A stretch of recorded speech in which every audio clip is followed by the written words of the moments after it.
Okay, first set we got 10. Let's go for 10 again, no less than 8.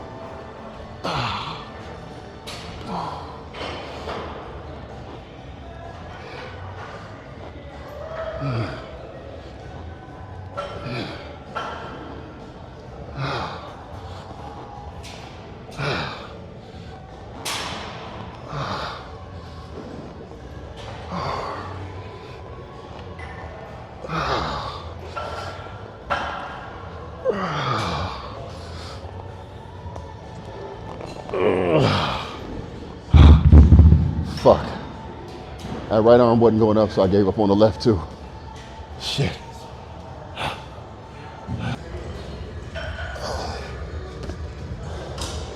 Still going for 8. Might as well go for failure at this point. It doesn't fucking matter at this point. Might as well go for failure on this one.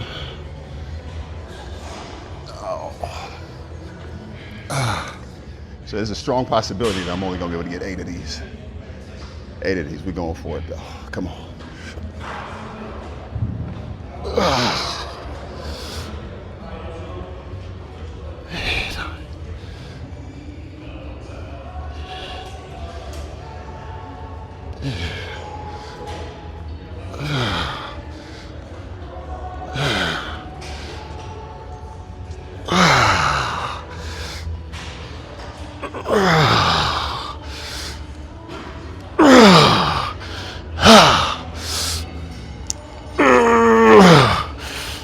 That's it.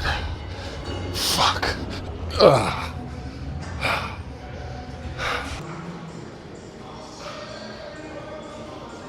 So I just remembered,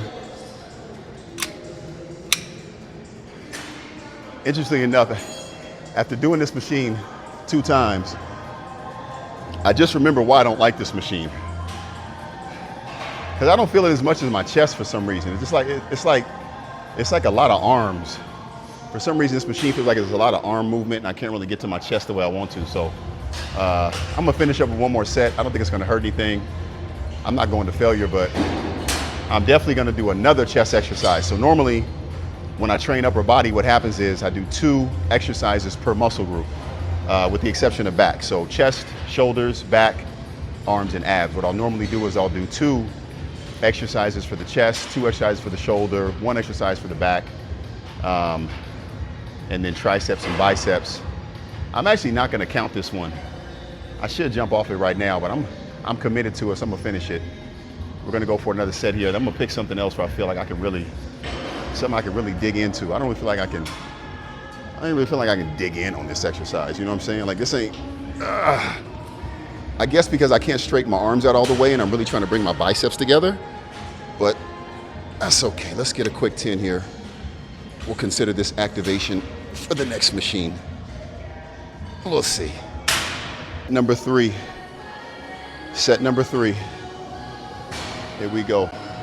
This one is feeling really good. I might do another 3 of these. This one is feeling really good. Here we go.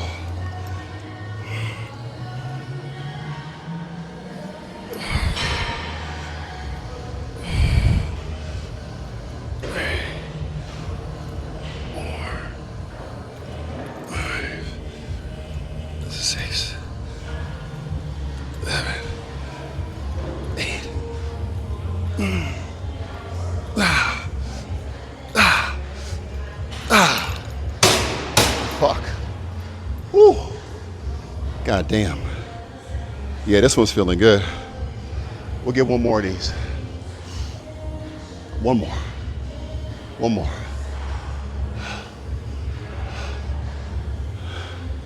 Uno más. One more. See, let me tell you how I know I like this machine better than the other machine. Because fucking with this machine, after 2 sets, I feel like my chest is really filling up with blood. I feel like I'm getting a good pump in my chest. The issue is with the other one, after 2 sets, I didn't feel shit. I didn't feel shit. For as hard as I was working not to get a pump in the chest after a 2nd set, that's automatic change the game plan. Change the programs. Here we go, last one. Last one. This one hits. I forgot how good this one is.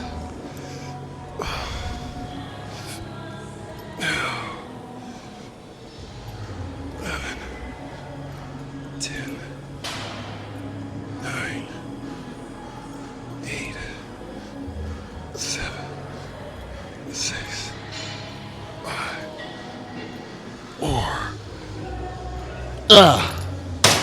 And I want to drop. And I want to drop. Ooh. And I want to drop. Let's go. Let's go. And I want to drop.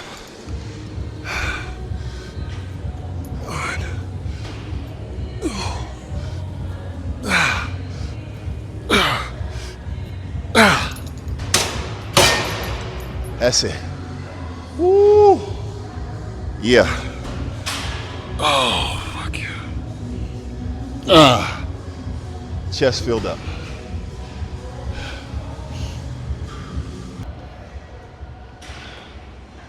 All right, so for the first shoulder exercise, we're gonna do standing shoulder press. Damn, chest is just filled up. Yeah, see, that's why I don't fuck around. Damn. Okay, so standing shoulder press and lateral raise. So standing shoulder press. I did a seated shoulder press for years, thinking I was actually doing something, right? You know, got all the way up to like 80 pounds. I'm talking like seated shoulder press. That's like 80 pounds. And I remember one day I was pressing and I got done. I didn't feel my shoulders. I felt like my triceps. I felt like my arms were working really, really hard to press that weight above head. And it just, something just didn't feel right. And I started standing up. Now, you got to drop the weight considerably, you know what I'm saying, when you're doing a standing shoulder press versus a seated shoulder press. You're not going to press the same amount of weight. But what happened was that change from seated to standing, I actually got more activation in my shoulders. And so, as like with a lot of things, I make changes intuitively and then I look it up to see what's going on. Come to find out, standing shoulder press activates more heads on the shoulder than the seated shoulder press. So needless to say, I never went back to seated shoulder press again. Drop my ego, pick up some 30s, 40s on a good day, and let's get these bad boys.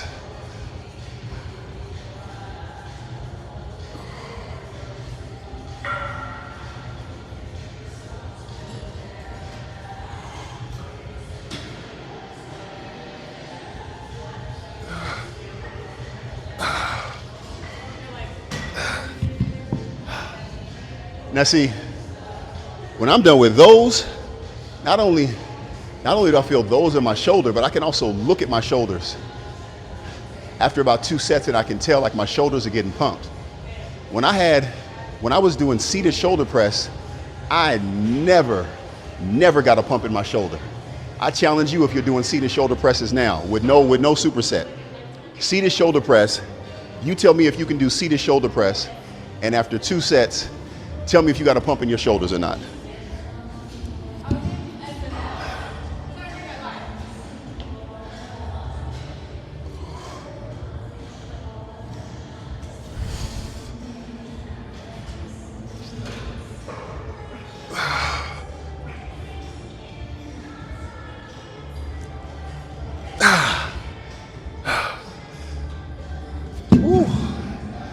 That's 2.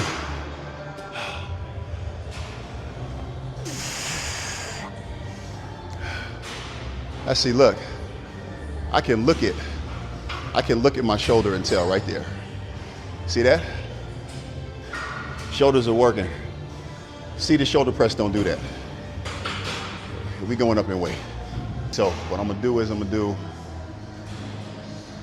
a set of these, and then we're gonna go and do reverse incline, or whatever name you want to call those.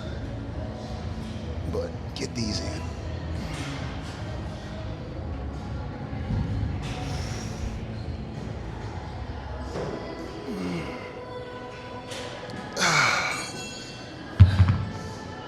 And then what we do is you come over here and you pump this out as a superset. So grab a lighter set of dumbbells and get these in. So I'm gonna mess with 12. Now the purpose on this one is not to bump out a bunch of garbage reps. And don't change the angle. Don't change your wrist angle, and don't change the angle you're trying to squeeze the dumbbells. The incline does everything. Just incline and slow down.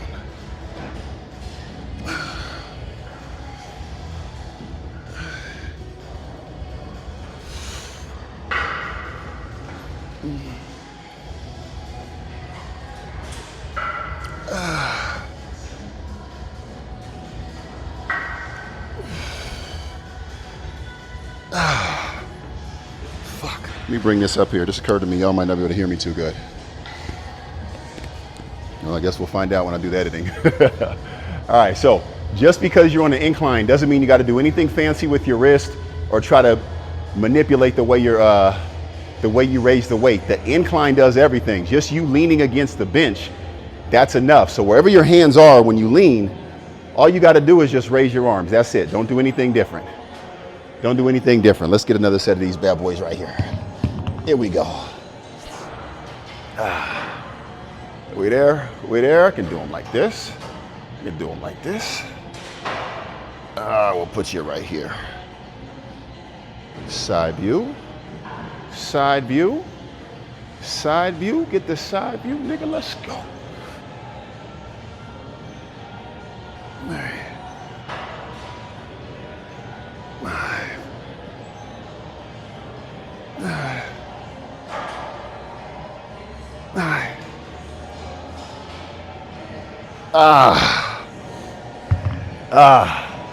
Let me get you all a side view on this one right here. Let me get you a side view on here. Let's see if we can do this real quick. Get a side view on this superset. I just want you to see where your hands go.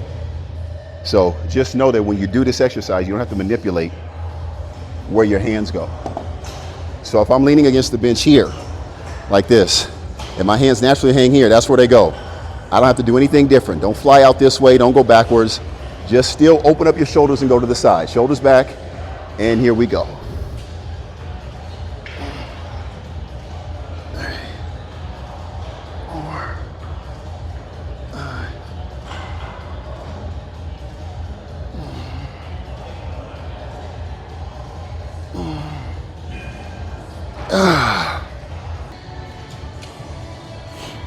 Okay, so for my back exercise, I'm gonna do seated cable row today.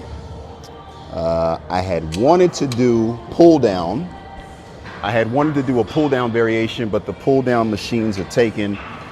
So I'm not one to wait on a machine when there's tons of machines in the gym you can do, especially when there's 1, 2, 3, 4, 5 empty seated row machines. We'll do pull downs another day. So with this one, a lot of times what I'll do is I'll hold the first one for like 10 seconds. So right here, 10, 9, 8, 7, 6, 5, 4, 3, 2, 1. Now I call that a heavy hold. And then what you do is you drop the weight a little bit. You get about 10 to 15 reps. Purpose of that is so that you actually feel your back when you start to row. Or so that same activation that you felt when you were doing the hold, you should be able to feel as you do each row.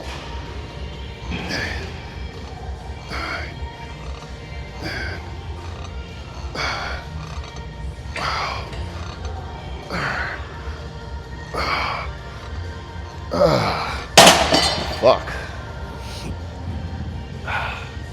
All right, so that's gonna do it for today. The reason why that's gonna do it is because I'm running out of battery power. My phone is going low on battery. So we had chest, shoulders, and back. For arms, I'm just gonna do some bicep curls and maybe some press downs, and that's about it, all right? I'll see you guys in the next video.